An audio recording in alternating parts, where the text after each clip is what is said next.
اعوذ باللہ من الشیطان الرجیم بسم اللہ الرحمن الرحیم الحمد للہ رب العالمین اللہم صل علی محمد وآل محمد.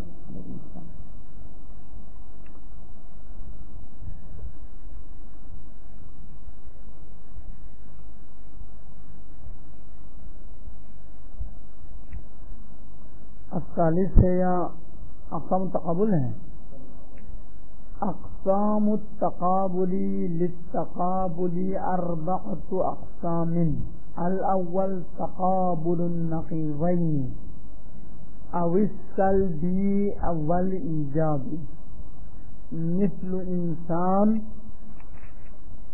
ولا انسان، سواد ولا سواد، منیر وغیر منیر. علیکم السلام. والنقيضان امران وجودي وعدمي، اي عدم لذلك الوجودي وهما لا يجتمعان ولا يرتفعان ببديهة العقل. علیکم السلام. ولا واسطة بينهما. علیکم السلام.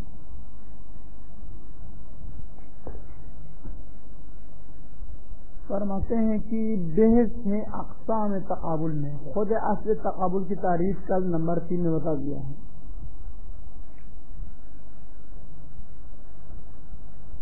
بتاتے ہیں کہ اقسام تقابل ہمارے پاس 4 ہیں. ان میں سے پہلی قسم ہے تقابل النقیضین.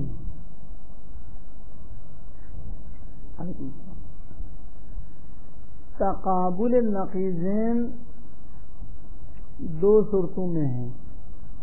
ایک ہے مفردات کے درمیان، ایک ہے جملے میں. ان دونوں کو کیسے تقابل نقیضین. مفرد کی مثال مظفر نے خود کتاب میں دی ہے. خود نقیضین کی تعریف کیا؟ نقیض کی تعریف نقیض کل شیء رفعہ، یہ نقیض کی تعریف ہے. ہر چیز کی نقیض کیا ہے؟ اسی کو اٹھانا. پتھر کی نقیض کیا ہے؟ غیر پتھر. لکڑی کی نقیض غیر لکڑی. قلم کی نقیض کیا ہے؟ غیر قلم. یعنی قلم کا نہ ہونا، لکڑی کا نہ ہونا، پتھر کا نہ ہونا، زیت کا نہ ہونا، امر کا نہ ہونا، یہ اس کی نقیض ہے. بس نقیض کل شیء رفعہ، ہر چیز کی نقیضی کو اٹھا لو، اسی کے نہ ہونے کو فرق کرو.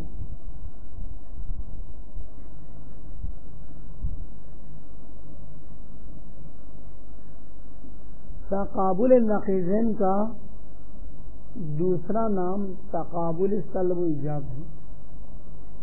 ایجاب یعنی خود سے، سلب یعنی اسی چیز کو ختم کرنا.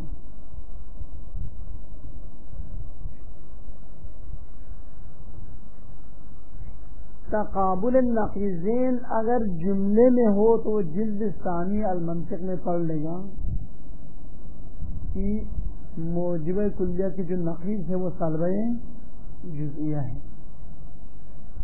یعنی کل انسان ناطق، اس کی نقیض کیا ہے؟ بعض الانسان لیس ناطق. کل انسان حیوان، ان کی نقیض کیا ہے؟ بعض الانسان لیس حیوان. اما مفردات میں اصل پر لا داخل لا یا غیر لاتے جا وہ نقیض بنتا جائے گا. انسان پر لا داخل انسان لا انسان، پتھر حجر لا حجر، قلم دار، کتاب سما زمین لا زمین لا ارض، غیر ارض غیر سما غیر قلم غیر الکتاب غیر الحجر غیر مثلا من غذا، یہ سب کیا ہے؟ نقیض ہے. بس نقیض کیا ہے؟ اسی چیز کو اٹھا لینا. کتاب کو اٹھا لو، لا انسان ہوتے قلم انسان کو اٹھا لیا. لا کتاب کا قلم کو اٹھ گیا. لا حجر کیسے؟ پتھر اٹھ گیا. اس وجہ سے نقیض ہے. بس نقیضن کیا ہے؟ انسان و لا انسان. انسان امر وجودی ہے، لا انسان امر آدمی ہے، ان اسی انسان کا نہ ہونا یہ امر وجودی ہے، یہ امر آدمی ہے۔ انسان نظر آتے ہیں، انسان وجود رکھتا ہے، لیکن اسی انسان کا نہ ہونا کہاں وجود رکھتا ہے؟ بس اس تعریف کرتے ہیں کہ نقیضان وہ دو مفہوم اور معنی ہے جن میں سے ایک امر وجودی ہے، دوسرا امر عدمی ہے۔ ایک وجودی ہے، دوسرا عدمی ہے۔ نہ ایک جگہ پر دونوں اکٹھے آ سکتا ہے، نہ دونوں بیک وقت اٹھ سکتا ہے، ایک ہوگا ایک نہیں ہوگا۔ الاول تقابل النقیضین او السلب والایجاب، تقابل النقیضین یا تقابل السلب و ایجاب ایک ہی بات ہے۔ ایجاب یعنی انسان، سلب یعنی عدم انسان، لا انسان۔ مثل انسان ایجاب ولا انسان سلب، سواد ایجاب ولا سواد سلب، منیر روشنی پھیلانے والا ایجاب وغیر منیر سلب۔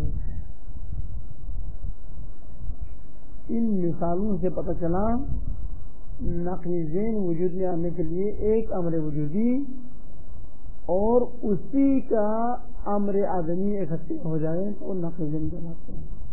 اسی کا، نہ کہ مطلق آدمی۔ انسان کے نقیض کیا ہے؟ پتھر کا نہ ہونا انسان کی نقیض نہیں ہے، خود انسان کا نہ ہونا انسان کی نقیض ہے۔ بس تعریف نقیضانی ہے، وَالنَّقِضَانِ أَمْرَانِ وُجُودِيٌّ وَعَدَمِيٌّ۔ نقیضان وہ دو معنی ہیں، ان میں سے ایک وجودی ہے، دوسرا عدمی ہے۔ ان ایک وجود رکھتا ہے، دوسرا وجود نہیں رکھتا۔ عدمی سے مراد کیا ہے؟ مطلق عدم نہیں ہے، ای عدم لذالک الوجودی، اسی امر وجودی کے نہ ہونے کے نام اس کی نقیض ہے۔ انسان کے نقیض کیا ہے؟ کہ انسان کا نہ ہونا، نہیں کہ انسان کی نقیض ہے کہ پتھر کا نہ ہونا، قلم کا نہ ہونا، وہ نہیں ہے۔ عدم لذالک الوجودی۔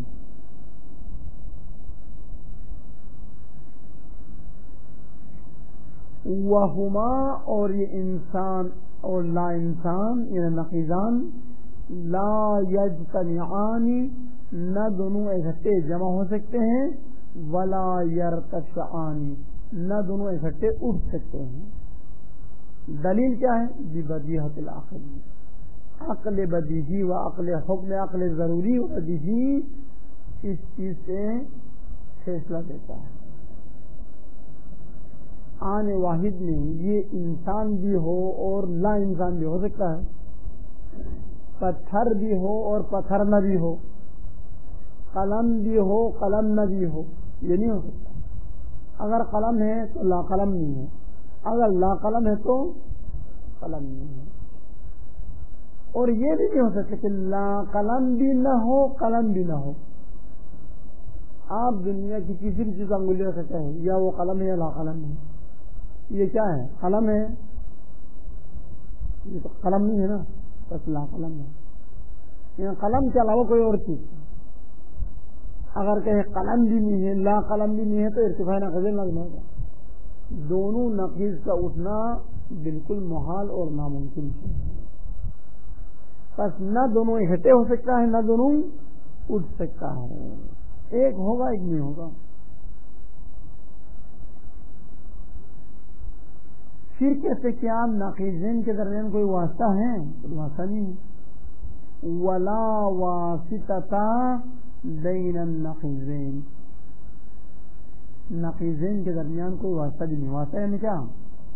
یعنی کوئی ایسی چیز جس پر قلم بھی صدق نہ آئے اور لا قلم بھی صدق نہ آئے، کوئی تیسری اس میں واسطہ۔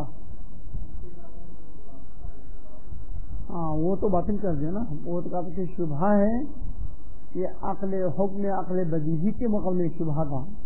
متکلمین کہتے کہ وجود اور عدم کے درمیان واسطہ ہے، اس کا نام حال ہے، اس کا نام عالم ثبوت ہے، شبہ ہے، انہوں نے غلط سمجھا ہے۔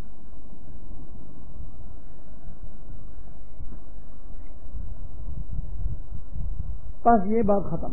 نمبر 2 تقابل الملکتی و عدمہا، ملکہ اور عدم ملکہ کا تقابل. ملکہ ایک صفت کا ہونا، عدم الملکہ اسی صفت کا نہ ہونا، ان افراد میں جن میں یہ صفت ہونی چاہیے. بس ملکہ و عدم اسے کہتے ہیں کسی بھی چیز میں جس میں ایک صفت ہونے کی صلاحیت اس میں ہے، استعداد اس میں ہے، عام طور پر ہونا چاہیے، لیکن اگر اتفاقاً وہ صفت اس میں نہ ہو تو اس کہتے ہیں ملک عدم ملکہ، اگر وہ صفت اس میں ہو تو کہتے ہیں ملکہ. جیسے چند مثالیں ہم پر دیتے ہیں، مثالوں میں دقت کریں. اندھا اور بینا. اندھا کب کہہ سکتے ہیں؟ جب اس میں بینا ہونا اس کی شانیت ہو. انسان کو اندھا بینا کہہ سکتے ہیں، بھیڑ بکری کو، کبوتر کو اندھا بینا کہہ سکتے ہیں، لیکن پتھر کو، درخت کو، لکڑی کو، دروازے کو، شیشے کو آپ اندھا بینا نہیں کہہ سکتے. کیوں؟ کیونکہ لکڑی میں بینا ہونے کی صلاحیت ہی نہیں ہے. بس عدم الملکہ مطلق کی صفت نہ ہونے کا نام نہیں ہے، بلکہ ان چیزوں میں کسی صفت کا نہ ہونا جن میں یہ صفت ہونی چاہیے. بس ایک مثال اندھا اور بینا. دوسری مثال شادی شدہ اور غیر شادی شدہ. شادی شدہ اور غیر شادی شدہ کن میں کہہ سکتے ہیں؟ انسانوں میں کہہ سکتے ہیں. ملائکہ تو شادی نہیں کرتے، پتھر تو شادی نہیں کرتے. بس شادی شدہ اور غیر شادی شدہ ان افراد میں کہہ سکتے ہیں، ان چیزوں میں آپ کہہ سکتے ہیں جن میں شادی شدہ ہونے کی صلاحیت ہو لیکن اتفاقاً انہوں نے شادی نہیں کی. اما پتھر کے بارے میں، لکڑی کے بارے میں آپ بالکل نہیں کہہ سکتے کہ غیر شادی شدہ ہے، مگر ان میں شادی شدہ ہونے کی صفت ہونا چاہیے نہیں ہونا چاہیے؟ ہونا نہیں چاہیے، اس میں صلاحیت نہیں ہے. بس ان کو آپ شادی شدہ، پتھر کو غیر شادی شدہ نہیں کہتے. یہ دونوں 2 سالہ بچے کو بھی آپ نہیں کہہ سکتے غیر شادی شدہ ہے، کیونکہ 2 سالہ اللہ تو غیر شادی شدہ کہہ سکتا ہے کیونکہ وہ دادا اور باپ اس کی شادی کرا سکتے ہیں. ٹھیک ہے نہیں؟ ولی اس کا نکاح پڑھ سکتا ہے. اب اس کی مثال وہی ہے، پتھر اور دیوار وار کو غیر شادی شدہ. بس مطلق شادی نہ کرنے والوں کو نہیں کہہ سکتے آپ غیر شادی شدہ، بلکہ ان شادی نہ کرنے والوں کو آپ کہہ سکتے ہیں جن میں شادی کرنے کی صلاحیت ہو، شرعاً ان کا متزوج ہونا معقول ہو اور عقلاً معقول ہو. ایک اور مثال، داڑھی والا اور بغیر داڑھی والا.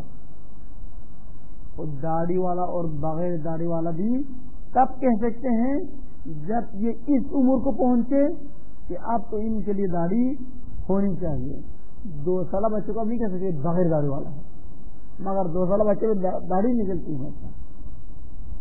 1 سالہ بچہ، ابھی بچہ پیدا ہوا ہے اس لیے بغیر داڑھی کے ہے، مگر کون سا بچہ جو داڑھی کے ساتھ پیدا ہوتے ہیں؟ بس مثلا 15 سال سے گزر جائے، 14 سال 15 سال کا ہو جائے، اس وقت اگر داڑھی نہ نکلے ان کو کہہ سکتے یہ بغیر داڑھی والا ہے. اب 2 سالہ بچہ 5 سال بچے بغیر داڑھی والا ہے، مگر یہ 5 سالہ بچہ کب وہ 10 فٹ داڑھی لے کر آئے، ایسا تو نہیں ہے. بس ان کو بغیر داڑھی والا نہیں کہہ سکتے. تقابل الملکۃ و عدمہا، ملکہ اور عدم ملکہ کے درمیان جو تقابل ہے. کل بصر بینائی، والعما نابینائی، والزواج شادی شدہ ہونا، والعزوبتی غیر شادی شدہ ہونا. فالبصر ملکۃ، بینائی ملکہ ہے، والعما عدم الملکہ، اور نابینائی عدم ملکہ ہے. والزواج ملکۃ، شادی کرنا اور شادی شدہ ہونا ملکہ ہے، والعزوبۃ عدم الملکہ، اور غیر شادی شدہ ہونا عدم ملکہ ہے. ان اسی صفت کا نہ ہونا جن میں ہونا چاہیے. پھر کہتے ہیں ملکہ و عدم کی صفت یہ کہ جمع نہیں ہو سکتے ہیں، رفع ہو سکتے ہیں. ان ایک آدمی شادی شدہ بھی ہو غیر شادی شدہ بھی ہو، داڑھی والا بھی ہو غیر داڑھی والا بھی ہو، بینا بھی ہو نابینا بھی ہو، عالم بھی ہو جاہل، یہ نہیں ہو سکتا. ہاں یہ ایک چیز دنیا میں ایسی ہو سکتی ہے جو عالم بھی نہ ہو جاہل بھی نہ ہو، جیسے درخت، داڑھی والا بھی نہ ہو بغیر داڑھی والا بھی نہ ہو جیسے 2 سالہ بچہ، شادی شدہ بھی نہ ہو غیر شادی شدہ بھی نہ ہو جیسے پتھر. بس ملک و عدم کا اٹھ جانا صحیح ہے، جمع ہونا محال ہے. لا یجتمعان و یرتفعان، یرتفعان ہو سکتا ہے ہم یجتمعان نہیں ہو سکتا. پھر کہتے ہیں کہ ولا یصح ان یحل ولا یصح ان یحل العمى الا فی موضع یصح فیہ البصر. اندھا کہنا، لفظ اندھا واقع نہیں ہوگا مگر اس جگہ میں جہاں پر بینا ہونا صحیح ہو، بینا ہونا اس کی صلاحیت میں ہو، استعداد بینائی اس میں ہو، اتفاقاً وہ بینا نہیں ہے. جیسے انسان میں بینا ہونا حاصل ہے یا غیر بینا ہونا چاہیے، لیکن اگر وہ کسی مرض کی وجہ سے یا کسی بھی سبب کی وجہ سے نابینا پیدا ہو جائے یا بینا پیدا ہوا تھا کسی حادثے کی وجہ سے نابینا ہو جائے، اس کو تو اما کہنا چاہیے. اما پتھر اور لکڑی کو اما کہنا چاہیے کیونکہ اس میں بینا ہونا بھی صحیح ہے. کیونکہ نابینا مطلق آنکھ نہ ہونے والوں کا نام نہیں ہے، بلکہ جن میں آنکھیں ہونی چاہیے، جس میں بینائی ہونی چاہیے، ان میں بینائی نہ ہونے کا نام عدم کا.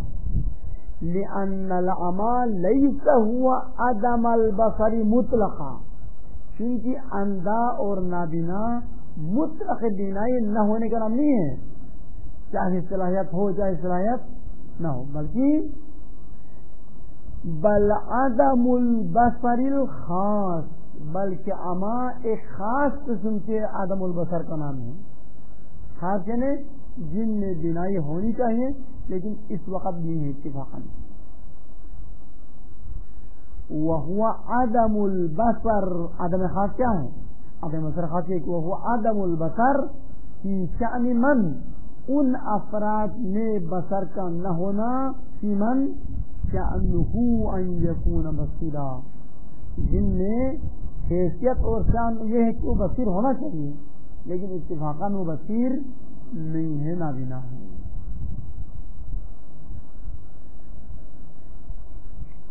وَكَذَا الْعَزُوبَةُ، اسی طریقے سے غیر شادی شدہ مجرد جسے کہا جاتا ہے، مجرد لا تقال الا فی موضع، عزوبت اور مجرد نہیں کہا جائے گا مگر اس جگہ میں یصح فیہ الزواج، جن جگہوں میں شادی کرنا صحیح ہو، شادی کرنے کی صلاحیت ان میں ہو.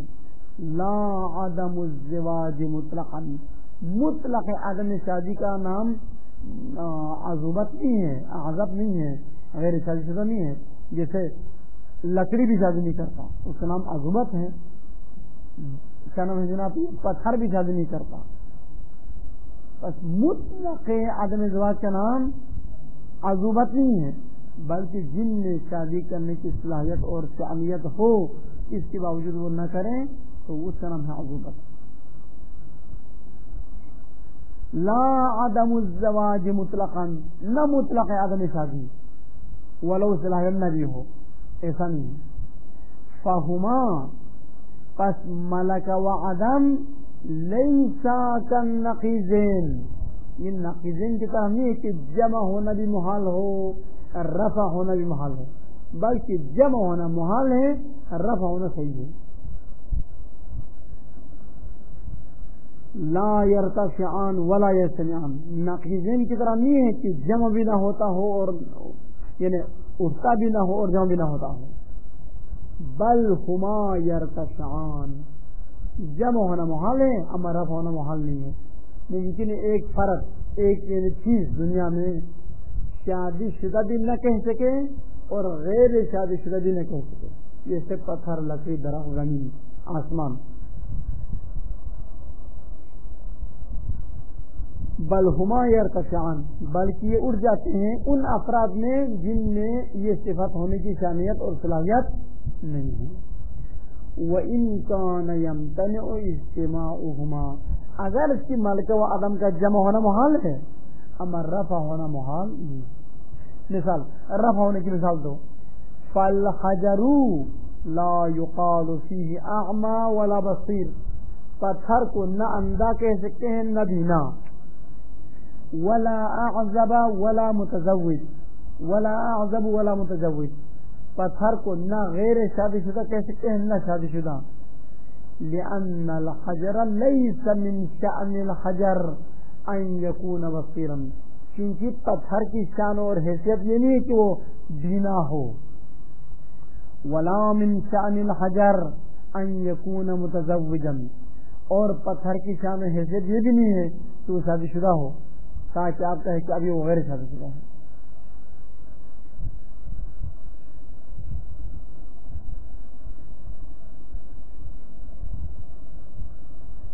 اذن جب آپ نے ملکہ و عدم کی مثالیں توجہ سے آپ نے ان پر آگاہی حاصل کی، الملکۃ و عدمھا کی تعریف یہ ہے.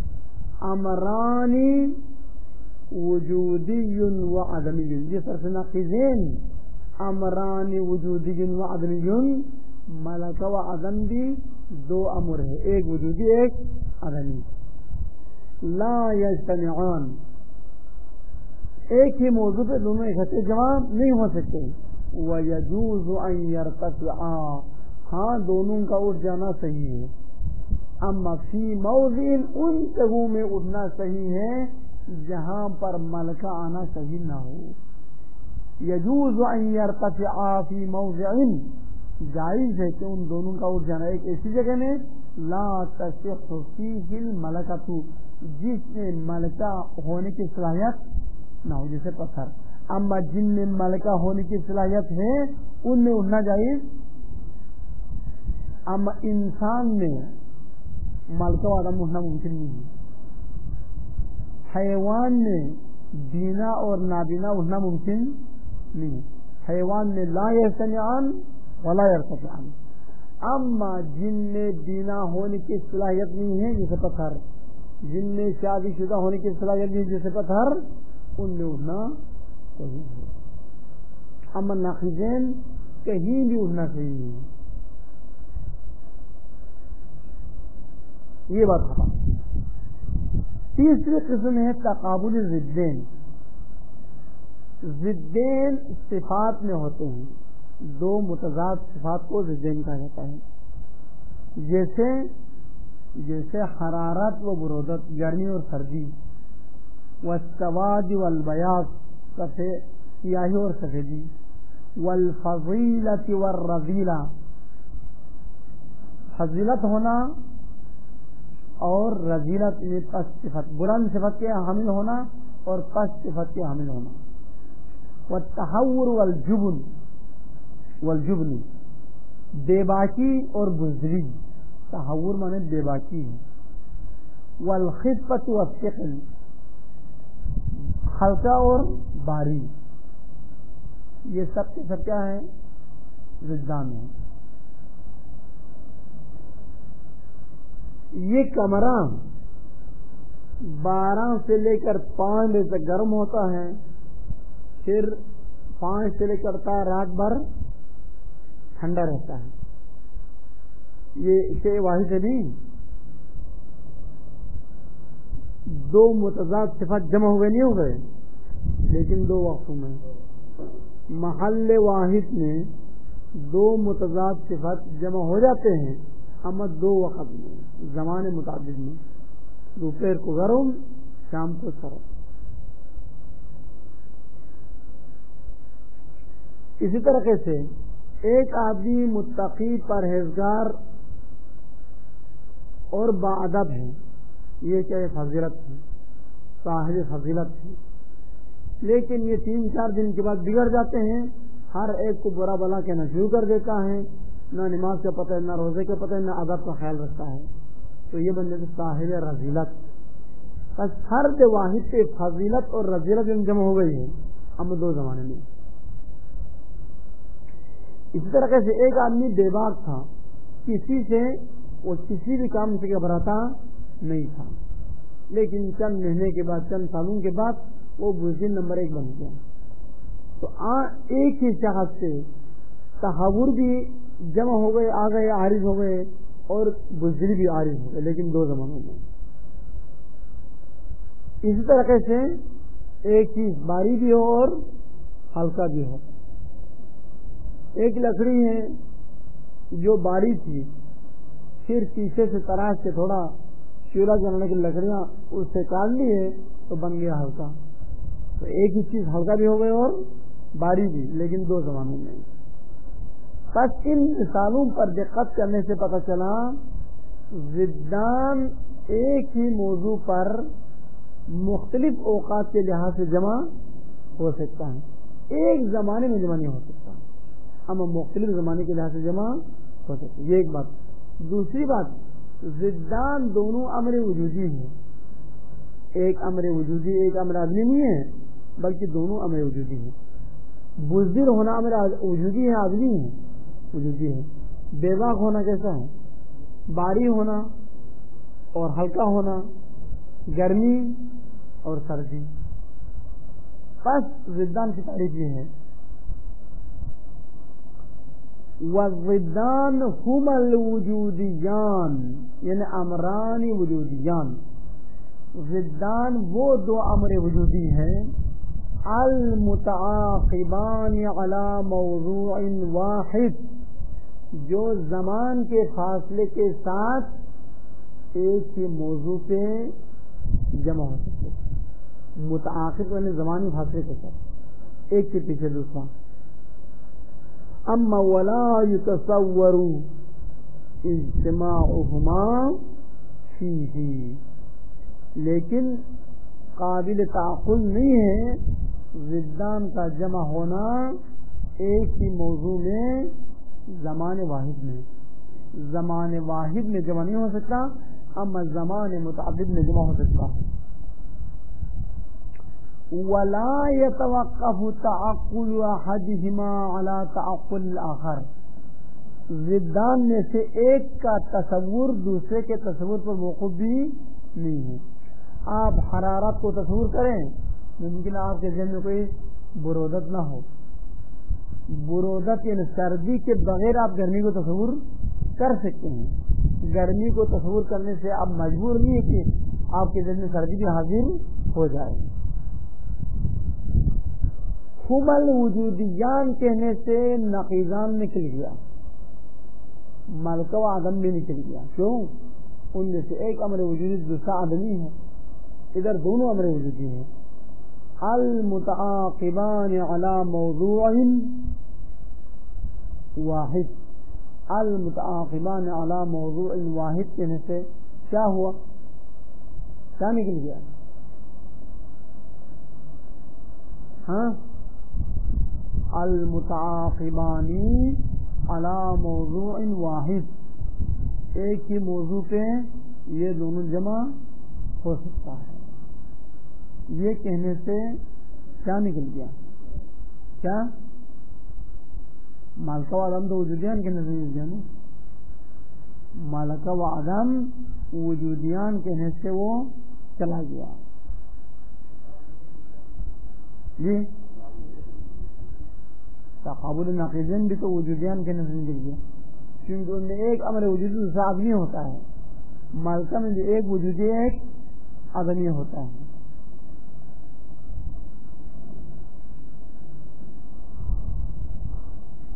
ہاں، کیا نکلا؟ کچھ بھی نہیں نکلا. تقابل ضدین کی تعریف تو یہ خود ہے نا.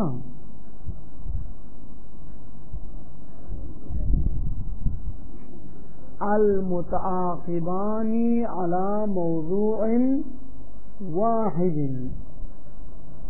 اس سے متخالفان نکل جاتے ہیں جو زواد میں ہوتے ہیں. چونکہ متخالفان زوات میں ہونے کے سبب نکل جائے گا. پتھر اور گوڑا زمان واحد میں زمان متعدد میں ایک موضوع پر جمع ہو سکتے ہیں. ان ایک چیز 10 سال پہلے پکار ہوں ابھی بن جائے گوڑا نہیں بنے گا. بس متخالفان جو زوات میں ہوتا ہے دو ذات کے درمیان وہ اس سے خارج ہوا کیونکہ وہاں پر ایک موضوع کے جانے سے دوسرا موضوع سے پیدا نہیں ہوتا. زوات میں سے نہیں ہے اسی ثابت ہوتا ہے. ضدان ذاتیات زوات میں سے نہیں ہے بلکہ صفات میں سے ہے. المتعاقبان زوات کو نکالنا چاہتے ہیں. ولا يتصور اجتماعهما فيه اور ممکن نہیں ہے قابل تصور نہیں ہے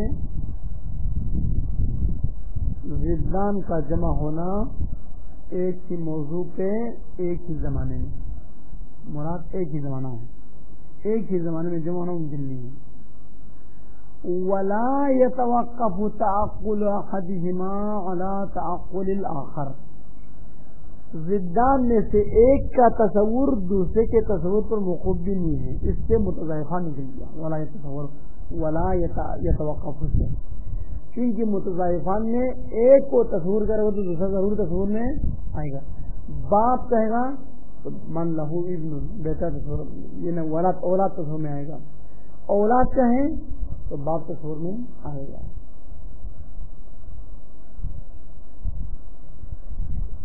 کہتے ہیں المتعاقبان علی موضوع واحد کہہ کر کیا سمجھانا چاہتے ہیں؟ ہم یہ سمجھانا چاہتے ہیں کہ ضدان دو صفات کے درمیان ہو سکتے ہیں, دو ذات کے درمیان تقابل ضدان نہیں ہو سکتے ہیں. وفی کلمۃ المتعاقبان علی موضوع واحد موضوع واحد پہ یہ دو ضد ترتیب سے آ سکتا ہے, ترتیب سے ایک پہلے ایک بعد میں. اس سے یفہم سمجھ میں آتا ہے ان ضدین لابد ان یکونا صفتین ضدین کے لیے ضروری ہے کہ دو صفت سے ہونا چاہیے. ضدین کی نسبت دو ذات کے درمیان کوئی ضدین نہیں, زید و عمو میں کوئی ضدین نہیں ہے. فالذاتان دو ذات جو قابل جمع نہیں ہے مثل انسان و فرس لا یسمیان بضدین پس دو ذات کو ضدین نہیں کہا جاتا جیسے انسان و گھوڑا. وَكَذَا الْحَيْوَانُ وَالْحَجَرُ حیوان و پتھر کو بھی ضدان نہیں کہا جاتا. وَنَحْوُهُمَا جتنے بھی دو ذوات ہیں. بل مثل هذه تدخل في المقام المتخالفة بلکہ یہ دو ذوات جو آپس میں جمع نہیں ہو سکتے ہیں یہ متخالفہ میں داخل ہے, ضدان میں داخل نہیں ہے. بس المتعاقبان علی موضوع واحد میں سے متخالفان نکل گیا کما تقدم فی بحث المتخالفین.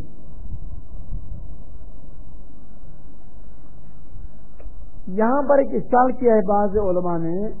آپ نے ضدان کی تعریف دیکھو, تعریف پر دقت کرو. الضدان هم الوجودیان دو امر وجودی ہے. المتعاقبان علی موضوع واحد ایک ہی موضوع پر ترتیب سے ایک کے بعد دوسرا آ سکتا ہے. ہم آپ کو چند مثالیں دیں گے جو ضدان میں سے ہے لیکن ایک ہی موضوع پر ایک کے بعد دوسرا نہیں آ سکتا, آنا محال ہے. جیسے فضیلت و رذیلت, فضیلت والا ہونا, بلند مرتبے والا ہونا اور پست مرتبے والا ہونا یہ ضدان ہے نہیں, یہ ضدان ہے. یہ زید میں جمع ہو سکتا ہے. زید 10 سال پہلے بلند مرتبہ والا تھا, بہت منتخب پرہیزگار باداب آدمی تھا. ابھی وہ بگڑ گیا مال حرام کھانے کی وجہ سے, اس کا عقیدہ بھی بگڑ گیا اور اس کا اٹھنا بیٹھنا اور اس سے جو رفتار و کردار ہے وہ بھی بگڑ گیا. آج بن گیا صاحب رذیلت, 10 سال کے لیے صاحب فضیلت تھا. بہت سارے لوگ جو پیغمبر کے زمانے میں صاحب فضیلت تھے، نہ کہ بناوٹی طور پر، واقعا صاحب فضیلت تھے، لیکن پیغمبر کے وفات کے بعد وہ صاحب رذیلت میں تبدیل ہو گئے۔ چنانچہ بہت سے لوگ جنہوں نے حضرت علی علیہ السلام کے خلافت ظاہری کے دوران ان کی بیعت بھی نہیں کی، ان میں سے ایک حسان بن ثابت انصاری، جس کو پیغمبر کے دور میں لقب ملا تھا شاعر رسول کے ساتھ، اس کا لقب ہو چکا شاعر رسول اللہ، اتنا بڑا آدمی تھا، لیکن آخر میں وہ صاحب رذیلت بن گیا، وہ حضرت کی بیعت نہیں تھی، امام وقت اور حجت خدا کی بیعت سے وہ کیا کر دیے، منہ پھیر لیے۔ بس ہر انسان خطرے میں رہنا چاہیے۔ ابھی اگر کوئی شخص اچھا ہے اس کو خود خطرہ محسوس کرنا چاہیے، یہ ایمان جو اس وقت دل میں ہے اس کی کوئی گارنٹی نہیں کہ آخر عمر تک باقی رہے، اس کے لیے آبیاری کرنے کی ضرورت ہے، جس طرح کھیت کے لیے کھاد کی ضرورت ہے، پانی کی ضرورت ہے، ایمان کے لیے کھاد کی ضرورت ہے اور پانی کی ضرورت ہے، دیکھ بھال کی ضرورت ہے۔ وہ کیا ہے، مال حرام سے پرہیز کریں، حرام کاموں سے پرہیز کریں، گناہوں سے پرہیز کریں، اور اپنے اندر اعمال نیک میں اضافہ کریں۔ یہ اعمال نیک میں اضافہ یہ کھاد ہے ایمان کے لیے اور پانی ہے۔ گناہوں سے بچنا، یہ کھیت میں جو اضافی گھاس نہیں نکلتے، اضافی گھاس نہ کاٹے تو گندم صحیح نہیں ہوگا، چاول صحیح نہیں ہوگا، آپ اضافی گھاس کھاتے ہیں۔ یہ گناہ اور اشتباہات غلطیاں کیا ہیں، وہ اضافی گھاس کی طرح ہے، اس کو کاٹ دو۔ نماز روزہ، ایک دوسرے کا احترام اور باادب ہونا، بات سننے والا ہونا، یہ کیا ہے، یہ وہ کھاد کی طرح ہے، پانی کی طرح ہے، ورنہ وہی حسان بن ثابت طرح ہو جائے گا جو رسول کے زمانے میں اتنا بڑا صاحب فضل بن چکا تھا کہ شاعر رسول اللہ کا لقب مل گیا، جبکہ بعد میں اتنا گر گیا کہ حجت خدا سے بھی منہ پھیر لیا ہو۔ تو ادھر ٹھیک ہے، ادھر ٹھیک ہے۔ انبیاء صاحب فضلت ہے یا نہیں؟ ہاں، فرشتگان صاحب فضلت ہے یا نہیں؟ پس صاحب فضیلت و صاحب رذیلت ضدانے کا آپ نے، اور آپ نے یہ بھی کہہ دیا یہ امران وجودیان المتعاقبان علی موضوع واحد، یہ ایک کے پیچھے دوسرا ایک کے موضوع پہ آ سکتا ہے۔ تو کیا انبیاء جو صاحب فضیلت ہیں وہ کبھی بھی صاحب رذیلت بن سکتے ہیں؟ ہاں، نہیں بن سکتے، کیونکہ معصوم ہے۔ معصوم صاحب فضیلت ہو سکتا ہے، صاحب رذیلت نہیں بن سکتا۔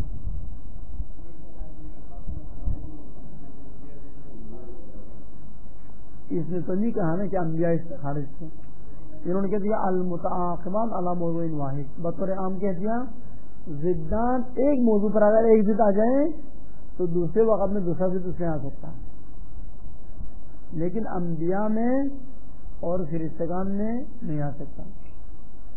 لہذا آپ کی جو تعریف ہے ضدان کی، وہ تعریف کیا ہے، ناقص۔ تو کیا جواب ہے اس کا؟ کیا ہے ولایت؟ کہاں لکھا؟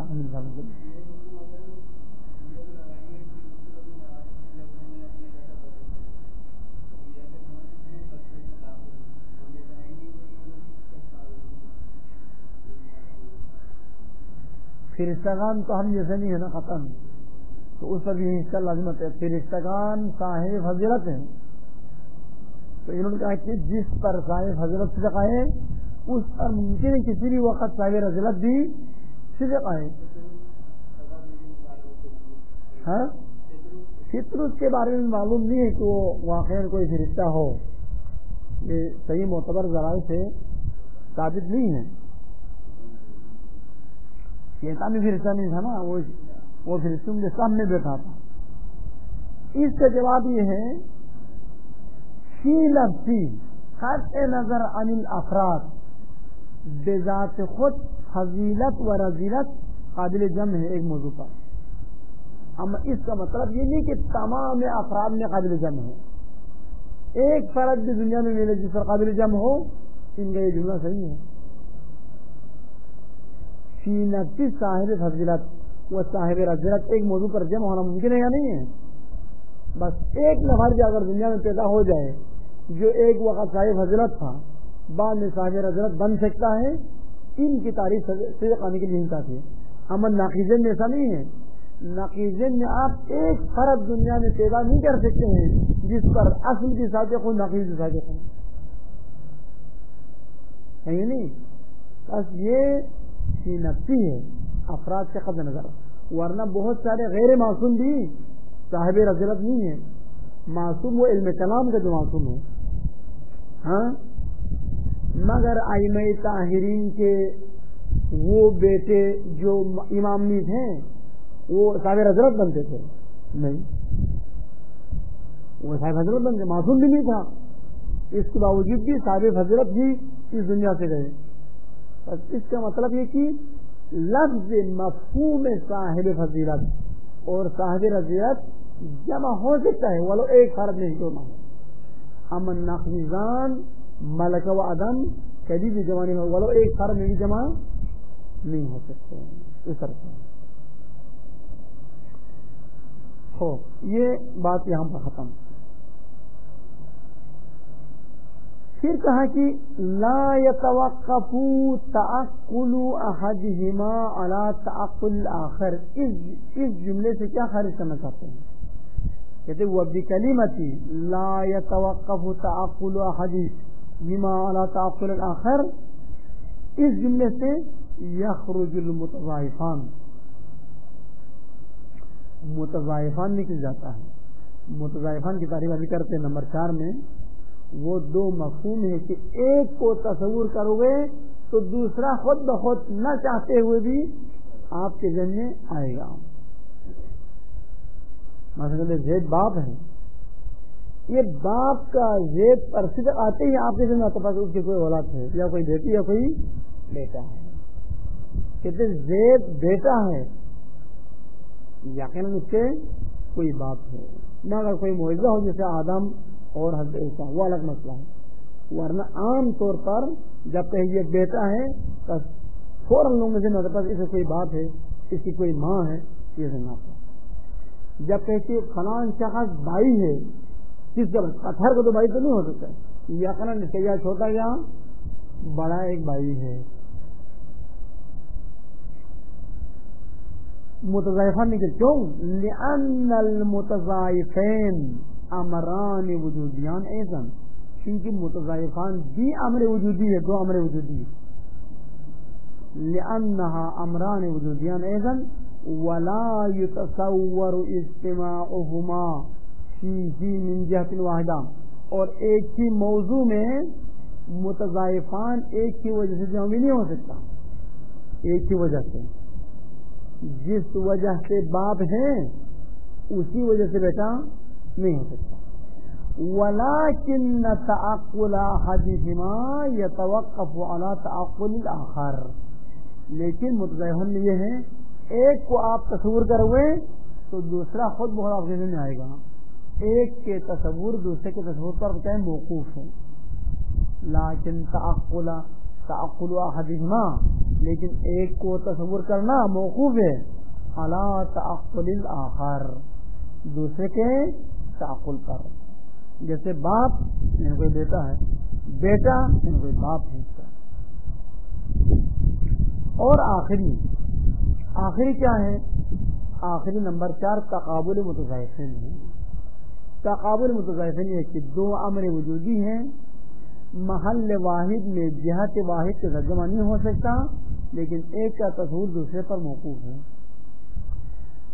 تقابل المتضائفین مثل الابی والابن, جیسے باپ اور بیٹا, باپ اور بیٹی, ماں اور بیٹا, ماں اور بیٹی, سب ایک ہی بات ہے. یہ باپ فقط مخصوص نہیں ہے. اگر فلان عورت ماں ہے اس کا مطلب کیا ہے؟ اس کی کوئی اولاد ہے یا بیٹی یا بیٹا. ایک اور مثال, الفوق اوپر نیچے, اوپر کا مطلب کیا ہے؟ اسے کوئی نیچے کوئی چیز ہوتا تب جب اس کو اوپر کہہ سکتے ہیں. نیچے یعنی اس کے اوپر کوئی چیز ہے. مقدم آگے یعنی اس کے پیچھے کوئی اور فرق ہے. مؤخر یعنی پیچھے جیسے آگے کوئی فرق ہے. بس الاب والابن ایک، الفوق والتحت دو، المتقدم والمتاخر تین، العلت والمعلول علت سبب.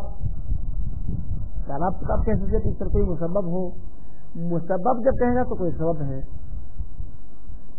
خالق کوئی مخلوق ہو تو خالق ہے، اگر مخلوق ہے پس جو کوئی خالق ہے.